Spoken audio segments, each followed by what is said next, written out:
Colin Firth is back as a reluctant and unprepared leader in yet another fantastic and Oscar-caliber performance. Hello there, everyone. I'm movie critic Nick Iacobucci, as always, for RealScreenReviews.com, and our next movie review is the Oscar contender The King's Speech. This feature opened in a very limited release around Thanksgiving and has slowly gotten a bigger push with all of the praise and accolades it has received over the previous few weeks. The King's Speech stars Colin Firth, Academy Award winner Geoffrey Rush, Helena Bonham Carter, Timothy Spall, and Guy Pearce. This film comes to us from director Tom Hooper, the director of past features such as The Damned United, Red Dust, and Birthday Girl with Nicole Kidman.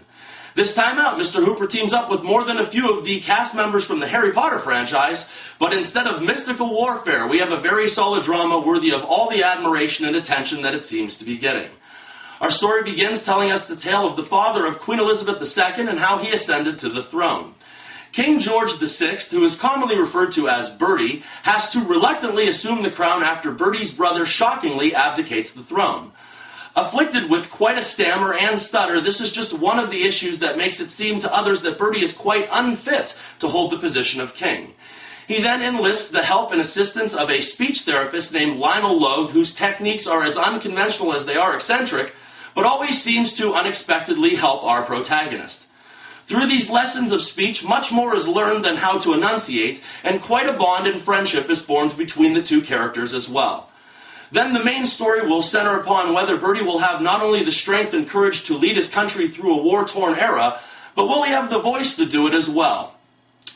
Well, people, I could not be more thankful that this feature has finally started to hit theaters around the country, because this is one of the year's best films. Colin Firth has created and invented one of the more fascinating and inspired characters in quite a long time. In the style of Dustin Hoffman's Charlie Babbitt or co-star Geoffrey Rush's Oscar turn from the film Shine, the speech pattern is only the most noticeable part of an extremely likable and complex individual.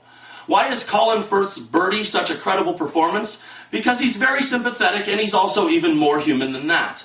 There are many times that the camera is almost right on top of Bertie when he is about to speak publicly, and the lens expertly conveys the uncomfortable and awkwardness of just how small King George can feel when confronted with this disability.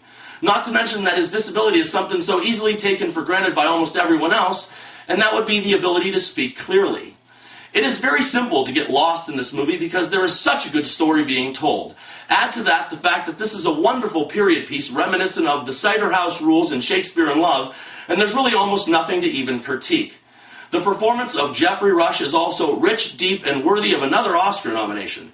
He brings the role of Lionel Logue to vivid life with a warm and inviting character that you can't help love getting to know and want to see succeed even more than that.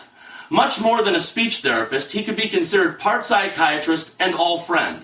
He goes toe-to-toe with the king and never backs down. And even though he's always respectful, he never coddles the king, rather treats him as an equal, and I just love that.